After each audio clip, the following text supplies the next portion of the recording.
এখন আমরা যেটা চাষ করছি বিনা সরিষা 11, এটার ফলন খুব ভালো। এটার ফলন আমরা পাচ্ছি 52% 8 মন। আমি বাড়ি 14 চাষ করছি, তাতে আমারটা নিয়ম হয়েছে, আমার পাশে একজন 11 করছে বিনা 11, এইটা ভালো হয়েছে। সামনে আমি এইটা করব। আমি বিনা সরিষা 11 চাষ করছি, এটার ফলন খুব বেশি।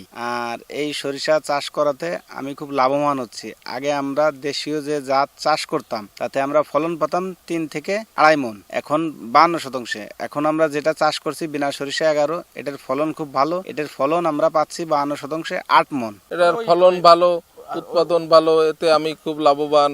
আমার তেলের খরচ এর ভিতর দিয়ে চলে, বা আমি এটা বিক্রি করেও ভালো পয়সা পাই। এতে আমিও লাভবান। আমি আশেপাশে যারা আছে সবাইরে এই বিনা 11 চাষ করার পরামর্শ দেই।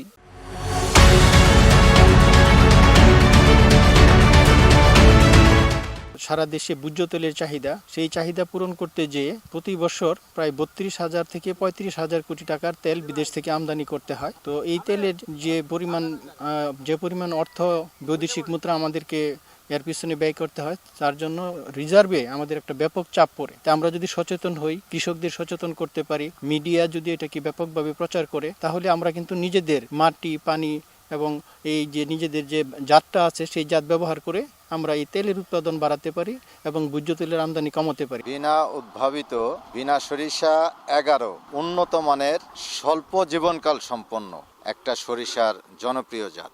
এই জাতের জীবনকাল যেমন স্বল্প, এই ফলন অনেক বেশি। হেক্টর প্রতি এটা ফলন 2 মেট্রিক টনের উপরে। আমাদের গোপালগঞ্জ জেলায় এই জাতটা এখন বেশ জনপ্রিয়তা পাচ্ছে।